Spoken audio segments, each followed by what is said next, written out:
6 जुलाई को ट्रस्ट की मीटिंग में, जिसमें उनके इस्तीफे पर फैसला हो सकता है। लेकिन सवाल यह है कि चंपत राय और अनिल मिश्रा के राम मंदिर ट्रस्ट से छुट्टी होगी क्या? नियम क्या कहता है वो मैं आपको समझाती हूं। दरअसल राम मंदिर ट्रस्ट में कुल 15 मेंबर होते हैं, जिसमें से एक अध्यक्ष और 10 सदस्य होते हैं। इसके अलावा 4 पदेन सदस्य भी हैं। अभी महंत नृत्य गोपाल दास अध्यक्ष के पद पर हैं। चंपत राय जिन्होंने इस्तीफा दे दिया है वो महामंत्री हैं।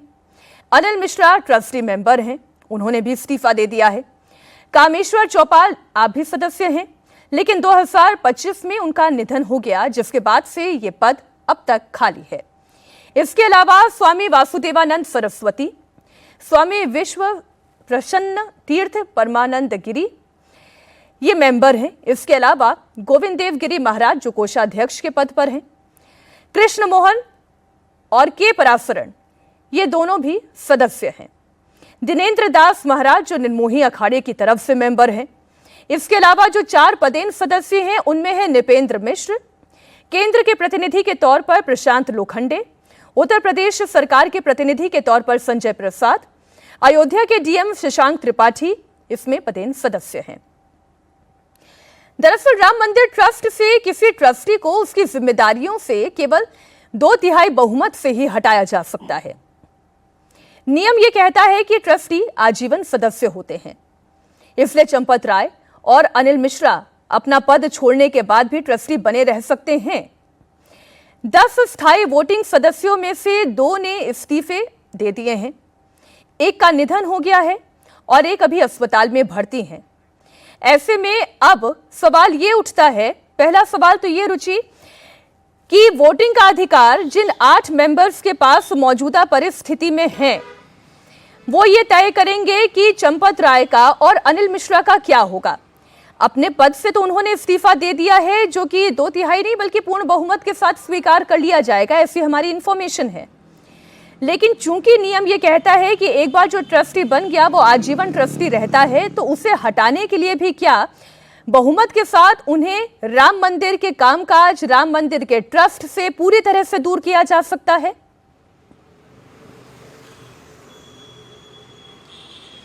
ट्रस्ट के जो नियम हैं उसमें ऐसा नहीं लगता कि ट्रस्ट के जो सदस्य हैं वो चंपत राय या डॉक्टर अनिल मिश्रा को पूरी तरह से ट्रस्ट से अलग कर पाएंगे। अब उम्मीद यही की जा रही है कि डॉक्टर अनिल मिश्रा और चंपत राय, क्योंकि इतना ज़्यादा विवाद हो गया है, वो शक के दायरे में हैं, तो उनको नैतिकता के आधार पर राम मंदिर के सब काम से अलग हो जाना चाहिए। ये बिल्कुल साफ साफ कहा जा रहा है कि उनको नैतिकता के आधार पे पूरी जिम्मेदारी लेनी चाहिए कि जो राम मंदिर में हुआ उसके बहुत बड़े वो जिम्मेदार हैं, तो इसलिए उनको इस्तीफ़ा दे देना चाहिए। अब वो इस्तीफ़ा देते हैं नहीं देते हैं इसके लिए मीनाक्षी इंतज़ार करना पड़ेगा। हालांकि चंपत राय की जो बहुत कम लोगों से बातचीत हो रही है वो वहीं पे राम मंदिर के पास एक तीर्थ भवन है, उसी में वो रह रहे हैं, किसी से मिलजुल नहीं रहे हैं।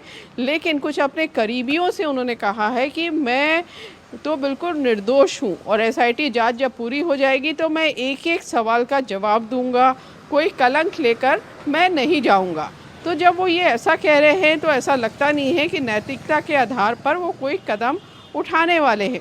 और जहाँ तक नृत्य गोपाल दास का सवाल है, जो अध्यक्ष हैं ट्रस्ट के, वो मेदांता लखनऊ में भर्ती थे, उनको कुछ इन्फेक्शन हो गया था लेकिन कुछ तबीयत बेहतर हुई है। और अयोध्या में जहाँ पर वो रहते हैं, जो उनका मठ है मणिराम दास छावनी, वहाँ पर एक संत की मृत्यु हो गई है, तो उसकी वजह से वो वापस अयोध्या गए हैं। लेकिन उनके जो उत्तराधिकारी हैं कमल नयन दास, उनसे हमारी बात हुई, उन्होंने कहा कि अभी ये तय नहीं है कि नृत्य गोपाल दास मीटिंग में जाएंगे कि नहीं जाएंगे, जा भी सकते हैं नहीं भी जा सकते हैं। तो बहुत तरह के सवाल 2 बातें जो अभी आपने कही कि चंपत राय का कहना यह है कि मैं यहाँ से कलंक लेकर नहीं जाऊंगा, और इसी बयान का एक हिस्सा ये भी है जिसमें चंपत राय ये कह रहे हैं कि राम मंदिर में मेरी सेवा पूरी हुई। पहला हिस्सा अगर मैं मानूं तो इसका मतलब यह है कि अब उन्हें राम मंदिर से जाना होगा, ट्रस्ट के कामकाज से अपने आप को पूरी तरह से किनारा करना होगा। लेकिन वो ये भी इंश्योरिटी चाहते हैं कि जेल जैसा दाग उनके दामन पर ना लगे, क्योंकि अगर लीगली हम देखें तो अभी तक कोई भी ऐसा सबूत सामने नहीं आया है जो ये कह सके कि चंपत राय ने खुद कोई गबन किया हो, कोई चढ़ावा चोरी में उनकी अपनी हिस्सेदारी हो या उन्होंने कोई इसका फायदा उठा लिया हो। रुचि, बिल्कुल, एसआईटी की जो प्राथमिक जो रिपोर्ट है जो सबमिट हुई है गवर्नमेंट को, उसमें भी यही लिखा है कि चंपत राय और डॉक्टर अनिल मिश्रा जो ये शुरुआती जांच है इसमें लापरवाही के दोषी पाए गए हैं। वो कोई क्राइम करते हुए नज़र नहीं आ रहे, उसका कोई सबूत नहीं मिल रहा। और एसआईटी की रिपोर्ट में कहा गया है कि अब लापरवाही उन्होंने क्यों बरती, उसके पीछे क्या मकसद था, इसकी जांच करने की ज़रूरत है। अब जो पुलिस ऑफिसर्स हैं उन्होंने हमसे ये भी कहा मीनाक्षी की लापरवाही की तो कोई धारा होती नहीं है, और सरकारी कर्मचारी होते तो उनको या तो सस्पेंड कर दिया जाता या बर्खास्त कर दिया जाता। वो ट्रस्ट के तो उन्होंने इस्तीफ़ा दे दिया। तो ये तो ठीक है कि उनके खिलाफ अभी कोई ऐसा सबूत नहीं है, लेकिन सवाल यही है कि जिम्मेदारी तो उनकी थी ना। हम तो ये कह रहे हैं कि देखिए कोई हादसा हो जाता है मीनाक्षी, ट्रेन एक्सीडेंट हो जाता है तो पहले इस्तीफे हो जाते थे, आज भी हम लोग मंत्री के इस्तीफे की बात करते हैं। तो वो लोको पायलट तो नहीं होता ना मंत्री, ऐसा तो नहीं है वो ट्रेन चला रहा उसने कहीं लड़ा दी, लेकिन एक जिम्मेदारी होती है कि आप उसके इंचार्ज हैं।